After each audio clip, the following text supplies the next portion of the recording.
Bismillahirrahmanirrahim. Kita harus menjadikan orientasi kita dan istri, orientasi kita, tujuan kita adalah akhirat, bukan dunia. Karena kalau orientasi kita dunia, capek kita.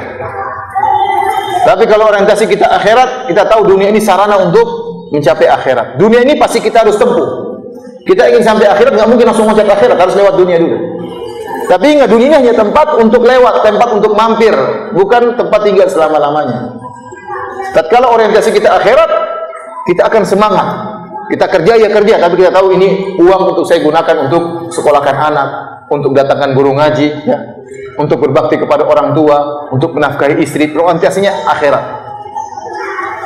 Istri pun demikian, diajarin untuk orientasinya akhirat. Kalau istri orientasinya dunia, capek kita. Minta ini, minta anu, minta ini, minta anu, nggak pernah berhenti, nggak pernah qanaah. Tapi kalau sama-sama orientasinya akhirat, tujuannya akhirat, perkaranya lebih ringan. Karenanya para hadirin hadirat yang dirahmati Allah Subhanahu wa taala, perlu kerjasama antara suami istri untuk bisa mengingat akhirat, untuk bisa mengingat Allah Subhanahu wa taala. Sungguh indah suatu hadis di mana Rasulullah SAW menyebutkan, rahimallahu imra'an qama minal lail fa shalla. Semoga Allah merahmati seorang lelaki yang dia bangun di tengah malam kemudian dia salat malam. Wa aiqadha ahlahu, kemudian dia bangunkan istrinya untuk salat. Fa in abad, kalau istrinya enggak mau salat, nadhaha ala wajhiha alma, maka dia pun ambil air, dia percikan di wajah istrinya, suruh bangun. Allah puji lelaki seperti ini, Allah rahmati dia. Wa rahimallahu imra'atan, dan semoga Allah merahmati seorang wanita. Qamat minal lail, bangun tengah malam. Fa shallat, kemudian dia salat malam.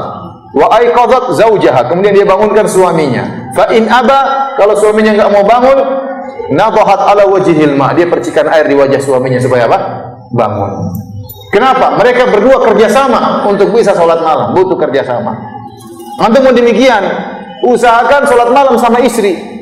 Luar biasa kalau anda berhasil sholat malam sama istri, luar biasa. Dirahmati oleh Allah kedua-duanya. Bagaimana caranya? Perjanjian sebelum tidur. Istriku, sayangku, nanti malam kita sholat malam ya. Ini ada air, saya taruh samping sini ya. Kalau kamu nggak bangun jangan marah ya, saya percikan. Kalau nggak bangun lagi saya tumpahkan loh ya, jangan marah ya. Sepakat suami istri. Oke, sip, tidur. Oke, nanti bangun. Dia nggak akan marah karena sudah perjanjian sebelumnya. Kalau tiba-tiba bangun suaminya tobat mendadak malam-malam, mendadak tobat, istri juga suruh tobat ya. Nggak bisa begitu caranya, harus pelan-pelan. Malam-malam harus kerjasama. Ingat, di malam-malam. Bangunkan istri baik-baik, dipijit kakinya, sayang, bangun sayang, sayang, dielus-elus alisnya, sayang, kan indah seperti itu. Dicium bibirnya, sayang ya, bangun, kan bagus seperti itu.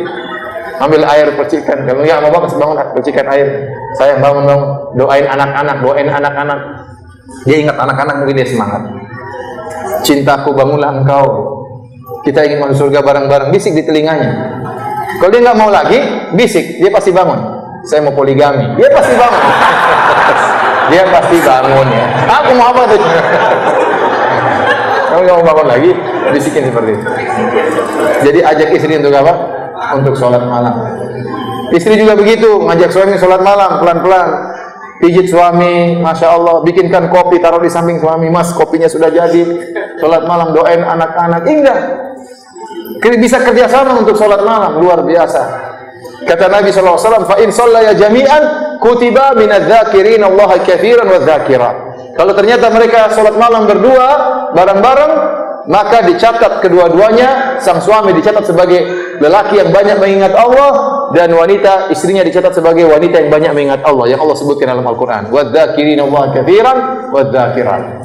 A'adallahu lahum maghfiratan wa ajran 'azima. Allah siapkan bagi mereka ampunan dan ganjaran yang besar, luar biasa. Padahal mereka mungkin sholat cuma beberapa menit, tapi dianggap oleh Allah sebagai orang-orang yang banyak mengingat Allah. Kenapa? Sulit bangun malam, tidak gampang. Mungkin mereka sholat cuma 10 menit, tapi dianggap oleh Allah sebagai lelaki, suami yang banyak mengingat Allah, dan istri yang banyak mengingat Allah. Ini dalil kata para ulama, boleh terkadang suami istri sholat berjamaah kadang-kadang, bukan setiap saat. Salat sendiri lebih baik karena seorang ingin berkholwat kepada Allah Subhanahu wa taala. Seorang ingin bebas, dia baca Quran sebisa dia. Ya. Oleh karena saya sering sampaikan kepada para jamaah, ya, saya selalu sampaikan. Di antara hal yang membuat seorang mudah untuk sholat malam, dia punya hafalan Al-Quran. Kalau dia punya hafalan Al-Quran, dia semangat sholat malam. Tapi kalau dia nggak punya hafalan, dia nggak sholat malam ya. Mau baca apa katanya? Makanya saya ingatkan antum-antum ini sebelum tewas ya, berniat untuk bisa hafal juz amma. Sebelum meninggal harus bisa hafal apa? Juz amma. Saya ingin tanya sama antum sekalian. Siapa yang hafal juz amma angkat tangan? Siapa yang hafal? Ustaz, saya takut riak katanya. Yang hafal siapa? Saya mau tes angkat tangan. Siapa yang hafal juz amma? Enggak ada, gimana? Ada, saya pasti yakin ada, tapi ya maksudnya tidak banyak. Ya, kalau nggak punya hafalan gimana mau sholat malam? Nanti sholat malam, ayo sayang sholat malam. Mas kok rakaat pertama, rakaat kedua sholatnya sama semua mas?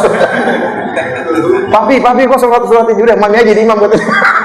Gimana nggak punya hafalan? Jadi kalau punya hafalan rindu untuk apa? Sholat malam. Ini diantara hal kerjasama dengan istri sholat malam luar biasa. Dan banyak, ini sebagai contoh saja.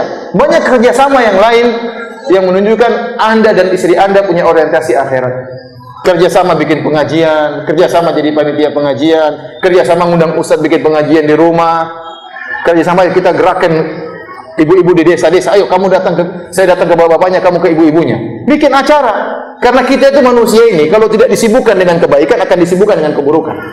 Coba kalau nggak punya kesibukan pengajian, kerjasama sama istri apa? Ayo mas, ada film bagus mas, nonton sinetron. Kerjasama nonton sinetron. Istrinya bangunkan suaminya bangun malam, bukan sholat malam, nonton bola. Mas, bolanya lagi final mas. Subhanallah. Kerjasama nonton bola. Di malam bulan Ramadan, malam Lailatul Qadar nonton bola. Orang-orang baca Quran dia gol. Bagaimana itu Subhanahu wa taala. Jadi harus ada kesibukan bareng-bareng kerjasama, dan ini akan terasa indah, saling mencintai. Kenapa? Akan tumbuh saling mencintai. Kenapa? Cinta mencintai karena Allah Subhanahu wa taala. Ya, kalau kita cinta istri kita karena fisik, ya akan berubah istri kita lama-lama top. Tahu top enggak? Tua ompong peot. Lama-lama begitu. Akan ada suatu saat istri kita top. Tapi kalau kita cinta karena Allah Subhanahu wa taala, ya meskipun dia berubah, tetap kita sayang. Kenapa? Kita menjadikan dia solehah. Kita sayang sama dia. Istri juga sayang sama suami saya soleh, kerja sama. Harus orientasinya apa? Akhirat. Ini perkara yang sangat penting, bahwasanya suami istri harus rubah orientasinya, jangan apa namanya dunia terus tidak akan ada habisnya. Yang penting Anda makan, tidur, punya rumah, alhamdulillah, punya kendaraan sudah, terus mau bagaimana lagi? Oleh karenanya, ya saya sering sampaikan, latih istri Anda untuk qanaah. Yang paling penting dalam keluarga itu istri. Masalah qanaah. Memang ada suami yang rakus dunia juga ada, tapi kebanyakan suami itu dipengaruhi oleh apa? Istri. Maaf ya ibu ya. Jadi sebagian ibu-ibu ini bikin suaminya tidak qanaah. Kenapa? Sebagian ibu-ibu banyak nuntut. Suaminya sudah beli mobil, mas mobilnya ganti dong, masa dari dulu mobilnya ini, ganti mobil baru. Akhirnya suaminya lagi pusing cari mobil baru. Mas, rumah kita ini ganti dong rumah yang baru. Cari lagi rumah yang apa? Baru. Tidak pernah qanaah. Repot. Ya. Sampai sebagian suami punya utang banyak gara-gara istrinya. Ya. Mas utang aja, nanti bisa dibayar kok. Utang aja. Oleh karenanya, latih diri kita untuk qanaah. Latih diri kita sebagaimana sabda Nabi SAW, la tanzuru ila man fawqakum walakin inzuru ila man asfala minkum fa innahu ajdaru alla tasdaru ni'matallahi alaikum. Janganlah kalian lihat ke atas kalau masalah dunia, lihat ke bawah. Kalau kalian lihat ke bawah, kalian tidak akan meremehkan nikmat Allah Subhanahu wa taala. Masih banyak yang lebih susah, masih banyak yang lebih sulit, masih banyak yang lebih kekurangan daripada kita, ya. Tapi kalau kita lihat ke atas, ya, kita tidak akan pernah qanaah. Tidak akan pernah selesai mencari dunia ini. Sungguh indah perkataan Abu Bakar At-Turtusi rahimahullahu taala. Beliau berkata, "Inna lillahi ibadan futana." Sungguhnya Allah memiliki hamba-hamba yang cerdas. Talaqud dunya wa khaful fitana. Mereka menceraikan dunia dan mereka takut dengan fitnah. Nadharu fiha falamma alimu annaha laysat bihayyin watana ja'aluha lujjatan wattakhadhu salihal a'mali fiha sukuna. Tatkala mereka memperhatikan hakikat dunia, mereka dapati dunia ternyata bukan tempat selama-lamanya untuk tinggal, tapi akan ditinggalkan. Maka mereka menjadikan dunia itu seperti lautan yang berombak, dan mereka menjadikan amal soleh mereka seperti perahu yang akan menyelamatkan mereka dari ombak-ombak dunia tersebut. Jadi perlu kerjasama suami istri, saling mengingatkan.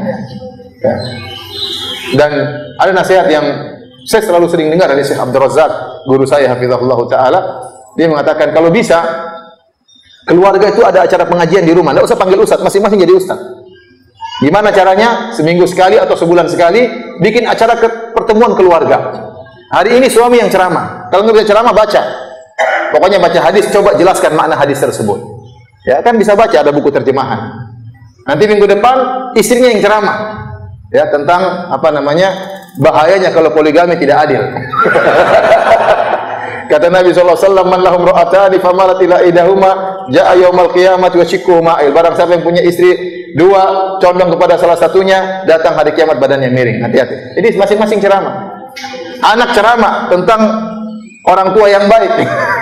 Bapak ceramah tentang anak yang soleh. Nah, pokoknya suasana ada hidup pertemuan keluarga setiap seminggu sekali, masing-masing isi ceramah tiap minggu. Namun saya belum bisa praktekkan nasihat ini. Karena saya sering keluar, anak saya entah kemana, nanti mudah-mudahan kalau berkumpul satu hari, masing-masing ceramah. Harus ada pertemuan. Jadi ini menghidupkan suasana agama dalam rumah. Agar kita merubah orientasi berpikir kita bahwasanya dunia ini cuma sementara. Sering-sering bilang sama istri, oh istri, mudah-mudahan kita mau surga. Aduh, hidup cuma sementara. Sering-sering mengucapkan seperti itu.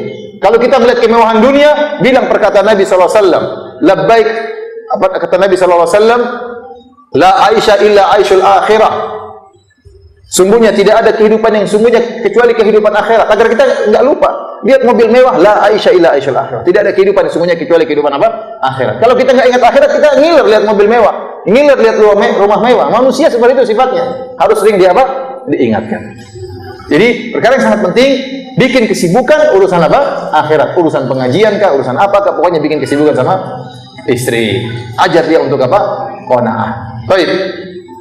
Kalau qanaah, Anda akan bahagia. Ya. Sebagaimana perkataan Imam Syafi'i rahimahullah, ya. Idza ma kunta dza qalbin qanu'in fa anta wa malikud dunya sawa'u. Kalau kau qanaah, maka kau dan raja sebenarnya sama saja. Sama saja. Raja belum tentu bahagia dengan begitu banyak kemewahannya. Dia punya ambisi. Tapi Anda sudah qanaah, mungkin rumah sederhana tapi bahagia. Bahagia. Maka saya sering sampaikan, saya juga tidak berkeinginan, tidak mimpi mau menjadi orang kaya raya. Memang menjadi orang kaya raya itu enak. Memang dari satu sisi kelihatannya enak. Dari sisi yang lain belum tentu enak. Dia khawatir perusahaannya jatuh, dia khawatir ada persaingan perdagangan, dia khawatir kalah tender, dia khawatir hartanya diambil orang, ya. Banyak. Kemudian kalau sudah bulan sudah bulan Ramadan mau lebaran, dia harus pikir gimana kasih pegawai THR, banyak dia pikirkan. Apalagi mau jadi pejabat, aduh. Jangan deh, kasihan dia pejabat. Ya, kelihatannya senyum, tapi di balik senyumannya banyak sekali masalah yang harus dia pikul. Cercaan orang, tuduhan orang, macam-macam.